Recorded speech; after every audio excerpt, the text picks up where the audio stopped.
পাবনা বিজ্ঞান ও প্রযুক্তি বিশ্ববিদ্যালয় পাবিপ্রবি ছাত্রলীগের ২৮ জন নেতাকর্মীর সনদ বাতিল ও বহিষ্কার করা হয়েছে।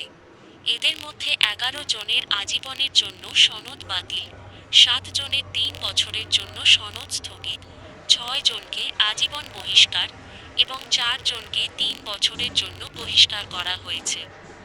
বিভিন্ন সময়ে ক্যাম্পাসে অপরাধের দায়ে তাদেরকে এই শাস্তি দেয়া হয়েছে। এদের মধ্যে সভাপতি ও সাধারণ সম্পাদক সহ সবাই নিষিদ্ধ ঘোষিত ছাত্রলীগের নেতাকর্মী। বিশ্ববিদ্যালয়ের রেজিস্ট্রার বিজন কুমার ব্রহ্ম এই তথ্য নিশ্চিত করেছেন। এর আগে গত ২৬শে জুলাই বিশ্ববিদ্যালয়ে ৭৩তম রিজেন বোর্ডে এই সিদ্ধান্ত নেওয়া হয়। শিক্ষার্থীদের নির্যাতনের সাথে জড়িতদের বিচারের জন্য চলতি বছরের ১১ই জানুয়ারি একটি তদন্ত কমিটি গঠন করা হয়।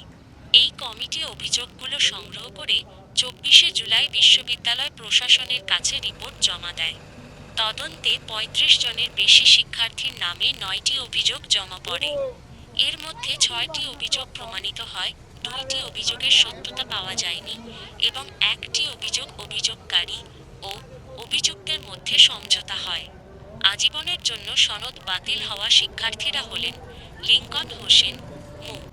নুরুল্লাহ, মাসুদ রানা সরকার, হামিদুর রহমান শামীম, ইকরামুল ইসলাম, মিনহাজুল ইসলাম প্রান্ত, রাসেল হোসেন রিয়াদ, বিল্লাল হোসেন, সুরুজ মিয়া আপেল, শেহজাদ হাসান এবং শিবু দাস, যাদের ৩